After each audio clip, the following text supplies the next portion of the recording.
নমস্কার। তুরকা উচ্চতর মাধ্যমিক বিদ্যালয়ের বার্ষিক সাংস্কৃতিক অনুষ্ঠানের আজ দ্বিতীয় দিনের সান্ধ্যকালীন অনুষ্ঠানের উপস্থিত রয়েছেন আমাদের এই বিদ্যালয়েরই প্রাক্তন শিক্ষক, আমারও শিক্ষক, বর্ষিয়ান শিক্ষক হিসাবে আমরা যাকে এখনো শ্রদ্ধা করি, সম্মানীয় হরিপদ চৌধুরী মহাশয়। উপস্থিত রয়েছেন এই বিদ্যালয়েরই প্রধান শিক্ষক আশিস চক্রবর্তী মহাশয়। উপস্থিত আমাদের এই এলাকারই পঞ্চায়েত সমিতির সদস্য সুতপা ভট্টাচার্য। উপস্থিত রয়েছেন আমাদের তুরকা গ্রামেরই পঞ্চায়েত সদস্য সম্মানীয় অজয় কুমার মান্না মহাশয়।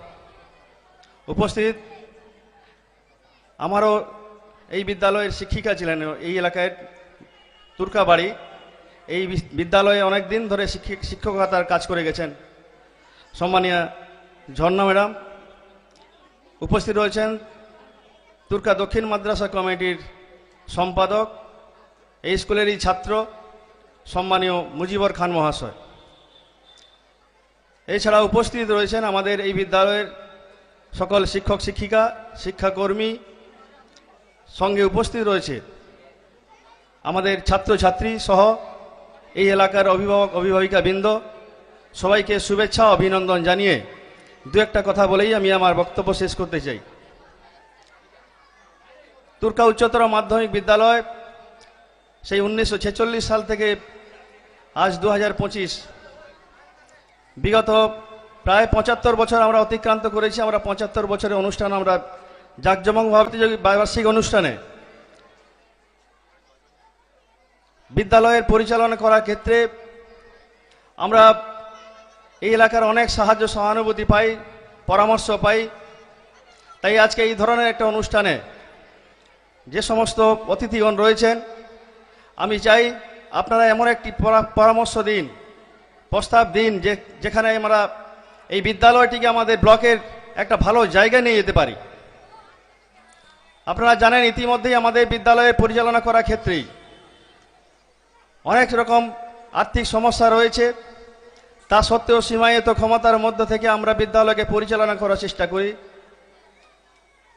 এই মুহূর্তে আমাদের আর্থিক সমস্যা খুবই রয়েছে। গতকাল আমাদের এই মঞ্চের আমাদের সভাপতি মহাশয় সম্মানীয় বিনয় স্যার এই বিদ্যালয়ের শুভ জন্মলগ্ন থেকে বিস্তারিতভাবে আলোচনা করেছিলেন। প্রধান শিক্ষক মহাশয়ও কালকে বলেছেন আর্থিক বিষয় নিয়ে। স্বাভাবিকভাবে সরকারিভাবে যে সাহায্য সহানুভূতি পাওয়া যায়, অনেক দিন ধরেই আমরা প্রায় 3 বছর ধরে সেই সাহায্য সহানুভূতি অনেক কমে গেছে। বিদ্যালয়ের যে ছাত্রছাত্রীদের ভর্তি ফি নেয়, সেই থেকেই আমাদের বিভিন্ন অনুষ্ঠান সারা বছর ধরে করতে হয়। আমাদের বিদ্যালয়ে পরিকাঠামো অনেক রয়েছে, তা সত্ত্বেও সাইকেল স্ট্যান্ড থেকে শুরু করে খেলার মাঠ থেকে শুরু করে অনেক অভাব রয়েছে।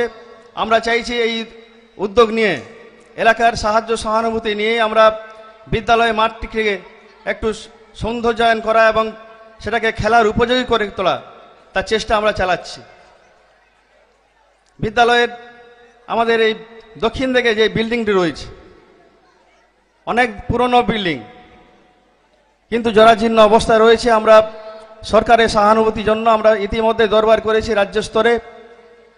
জানি না কতদূর কি হবে, তা সত্ত্বেও আমরা আশা রেখেছি যাতে আমরা সরকারের সাহায্য পেলেই এই বিল্ডিংটাকে রিপেয়ারিং করতে পারি। এছাড়া আমাদের বিদ্যালয়ের যে সমস্ত শিক্ষক শিক্ষিকা রয়েছেন ওনাদের পক্ষ থেকে আমরা সাহায্য সহানুভূতি নিয়ে বিদ্যালয়ে পঠন পাঠনটা যাতে সঠিকভাবে নিয়ে যাওয়া যায় সেদিকে আমরা নজর দিয়েছি। কারণ বিদ্যালয়ের সর্বপ্রথম হচ্ছে পঠন পাঠন। এই পঠন পাঠন ছাড়া এই বিদ্যালয়ের উন্নতি কখনোই আমরা কাম্য নয়, আমাদের ভাবতেও খারাপ লাগে। তাই আমাদের বিদ্যালয়ের পঠন পাঠন আমরা অনেকটাই গিয়েছি। ইতিমধ্যে শুনলে আমরা গর্বিত। এবং গত বছর 2024 সালে শিক্ষাবর্ষে আমাদের মাধ্যমিকের একটি ছাত্রও ফেল করেনি। আমরা শিক্ষা দীক্ষা দিয়ে পঠন পাঠনের দিক দিয়ে আমরা এগোচ্ছি, অনেকটা এগোচ্ছি, কিন্তু একটি সমস্যা হয়েছে। শিক্ষক নিয়োগ না হওয়ার জন্য আমাদের এই মুহূর্তে শিক্ষকের অনেক অভাব রয়েছে। অনেকগুলো ক্লাস আমরা সঠিকভাবে নিয়ে যেতে পারি না। এমন কিছু কিছু সময়, অনেক সময় আমরা পঞ্চম 6 পিরিয়ডে ছুটি দিতে বাধ্য হয়ে যাই, যাতে শিক্ষকের অভাবের জন্য। আমরা তা সত্ত্বেও আমরা ক্যাজুয়াল স্টাফ হিসাবে বাংলা এবং বায়োলজিকে আমরা নিয়ে করেছি, যদিও ওদের টাকা দিতে খুব সমস্যা থাকলেও আমরা কোনো রকম ম্যানেজ করে দিই। তাছাড়াও আমাদের পরিকাঠামোগতভাবে ইতিমধ্যে আমাদের বিভিন্ন ল্যাবগুলোকে সুন্দরভাবে সাজিয়ে তোলা হয়েছে। ছাত্রছাত্রীরা তাদের ল্যাবের মাধ্যমে আধুনিক প্রযুক্তির মাধ্যমে আধুনিক সিস্টেমে আমরা গড়ে তুলেছি। নিউট্রিশন থেকে শুরু করে, বায়োলজি থেকে শুরু করে, কেমিস্ট্রি থেকে শুরু করে প্রত্যেকটি জায়গায় আমরা যাতে সঠিকভাবে ছাত্রছাত্রীরা শিক্ষা নিতে পারে, যাতে হাতে নাতে শিক্ষা পায়, তার জন্য আমরা উদ্যোগ গ্রহণ করেছি বিদ্যালয়ের পক্ষ থেকে। সর্বোপরি হচ্ছে আমাদের গার্ডিয়ান সভাগুলো আমরা প্রতিনিয়ত ডাকার চেষ্টা করি, প্রতি বছর ডাকার চেষ্টা করি। গত বছর থেকে আমরা একটা নতুনভাবে একটা আলোচনা করেছিলাম। আমরা সবাইকে একসঙ্গে ডাকলে আমরা পাই 50-60 জন, এইভাবে পাই। কিন্তু আমরা গত বছর থেকে একটা উদ্যোগ নিয়েছিলাম ক্লাস ভিত্তিক, তাতে আমরা সুফল পেয়েছি। ছাত্রছাত্রীদের আসার যে অনীহা ছিল, তাতে আমাদের ছাত্র সংখ্যা বৃদ্ধি পেয়েছে। ছাত্রছাত্রী দিয়ে হাত দিয়েই আমরা খবর পাঠাই। এবছরও আমরা প্রথমত আমরা 3টি ক্লাসে করেছি, 4টি ক্লাসে সম্ভবত আমরা 4টি ক্লাসে করে নিয়েছি সভা। যদিও যত আমরা উঁচু লেভেলে যাচ্ছি, উঁচু ক্লাসগুলোতে যাচ্ছি, অভিভাবকদের আসার ক্ষেত্রে কিন্তু অনীহা আমরা দেখছি। আমি বিনীতভাবে অনুরোধ করব, বিদ্যালয় শুধু শিক্ষক শিক্ষিকা পরিচালন কমিটি দিয়েই হয় না। অভিভাবকদের সরাসরিভাবে যদি সহযোগিতা না থাকে, সেক্ষেত্রে অনেকটাই সমস্যায় পড়তে হয়। আমি বিনীতভাবে বলবো, আপনারা বিদ্যালয়ে আসুন। আপনার ছেলেমেয়েরা পঠন পাঠনে কতটা পিছিয়ে যাচ্ছে, পঠন পাঠনকে আমরা অগ্রাধিকার দিচ্ছি। আপনারা আসুন, সমস্যা নিয়ে আসুন। আমরা অবশ্যই প্রত্যেকটি মিটিংয়ে বলেছি, অন্ততপক্ষে শুক্রবার 5ম পিরিয়ডে পরে আসুন।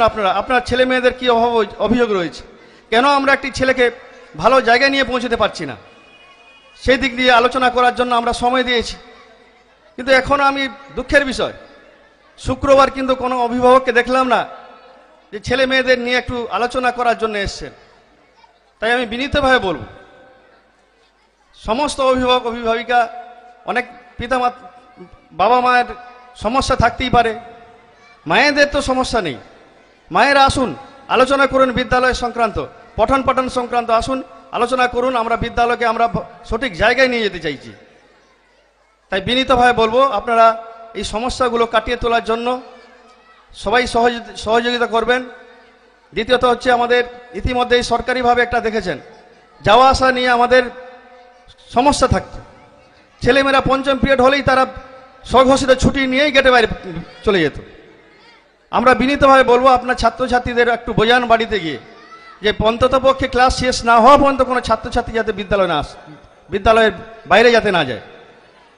সমস্যা থাকে অনেক ছাত্রছাত্রী, যখন আমরা গেটের কাছে দাঁড়িয়ে থাকি, আমি নিজে গেটের কাছে দাঁড়িয়ে থাকি, ছাত্রদের ঘোরাই। অনেক ছাত্রছাত্রী বলে যে 2টো থেকেই তাদের টিউশন থাকে।